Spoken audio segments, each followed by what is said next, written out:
اسلامی جمہوریہ پاکستان کی وفاقی شرعی عدالت نے 19 سال کی طویل سماعتوں کے بعد سود کو ناجائز قرار دے دیا۔ عدالت نے حکم دیا ہے، حکومت کو ہدایت دی ہے کہ دسمبر 2027 تک معاشی نظام کو سود سے پاک کرے۔ وفاقی شرعی عدالت کے فیصلے کے بعد قومی اسمبلی نے خیر مقدمی قرارداد بھی منظور کی، لیکن بعد میں اسٹیٹ بینک نے دیگر بینکس کے ساتھ مل کر فیصلے کو سپریم کورٹ میں چیلنج کر دیا۔ اسلامی نظریاتی کونسل نے اپیل واپس لینے کے لیے وزیر اعظم صاحب کو بھی خط لکھ دیا ہے، جس میں کہا گیا ہے کہ حکومت شریعت، معیشت اور قانونی ماہرین پر مشتمل ٹاسک فورس تشکیل دے جو سود سے متعلق فیصلے پر اسٹیٹ بینک کے تحفظات کا جائزہ لے کر سفارشات مرتب کرے۔ حکومتی اتحادی جمعیت علماء اسلام نے بھی ناراضگی کا اظہار کیا ہے۔ ذرا مجھے اس ملاقات کا احوال بتا دیجیے اور کنفرم کر دیجیے جو باتیں ہمارے نمائندے بتا رہے تھے کہ اس میں 2027 تک عمل درآمد کی یقین دہانی بھی کروائی گئی ہے، ساتھ ساتھ جو اپیلیں اسٹیٹ بینک کی جانب سے اور دیگر بینکس کی جانب سے مل کر کی گئی تھی وہ بھی واپس لینے کی بات ہو گئی ہے وزیر اعظم صاحب کے ساتھ۔ دیکھیے اس وقت تو صورتحال یہ ہے کہ ایک طرف تو ہم پبلک کو ریلیف دینے میں مہنگائی کے حوالے سے ناکام رہے ہیں، مگر دینی حوالوں سے بھی جو ہے نا وہ ایک ایسا چیلنج کر دیا گیا ہے اسٹیٹ بینک کی طرف سے اور نیشنل بینک کی طرف سے جو سرکاری کنٹرول میں ہوتے ہیں، جس کے اوپر بے چینی جو ہے وہ عام پبلک میں بھی پائی جاتی ہے اور ظاہر ہے کہ ہم بھی عوام کا حصہ بھی ہیں، ان کو ریپرزینٹ بھی کرتے ہیں اپنی حد تک، تو ہمارے اندر بھی پائی جاتی ہے۔ تو دینی حلقوں نے جو ہے نا وہ اس حوالے سے جو ہے وہ شدید قسم کے تحفظ کا اظہار کیا تھا کہ یہ اسٹیٹ بینک کی طرف سے جو ہے نا اس کو چیلنج کرنا، بھلے جو ہے نا وہ اس کو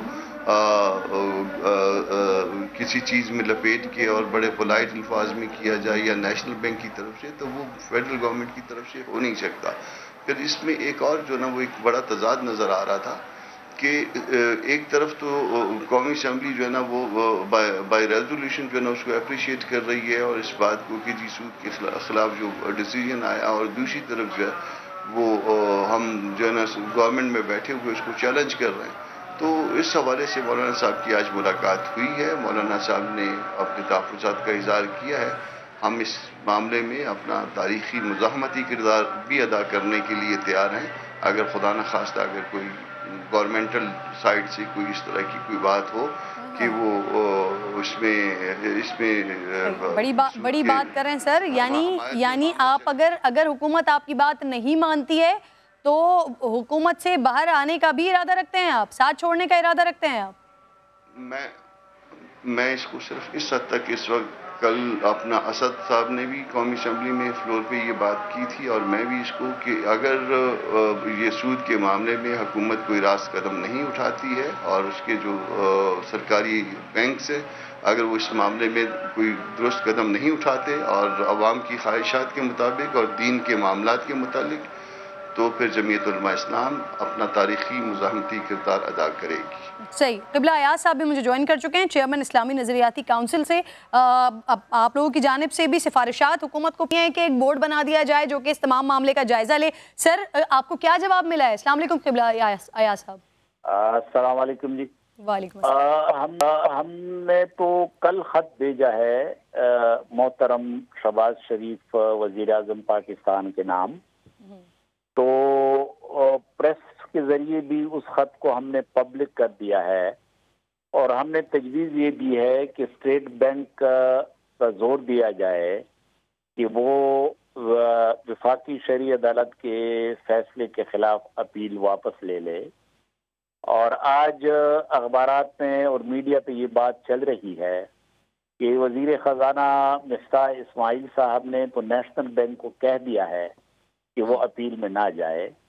تو یہ ایک خوشائن بات ہے اور میں سمجھتا ہوں کہ بہتر طریقہ یہی ہوگا کہ بجائے اپیل میں جانے کے اگر اسٹیٹ بینک کے کچھ تحفظات ہیں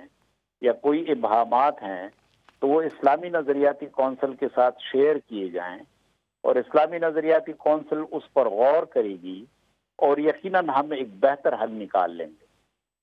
صحیح۔ اچھا سر، اسلامک بینکس ملک میں پہلے سے ہی کام کر رہے ہیں اور گزشتہ کئی سالوں میں عوام کا رجحان بھی اس جانب بڑھا ہے، تو کیا اسلامک بینکنگ کی طرز پر ملکی معیشت چلانا ممکن نہیں ہے؟ یقیناً اسلامی بینکس بہت کامیابی کے ساتھ جا رہے ہیں، بلکہ بیرون ملک بھی اسلامی بینک قائم ہو گئے ہیں،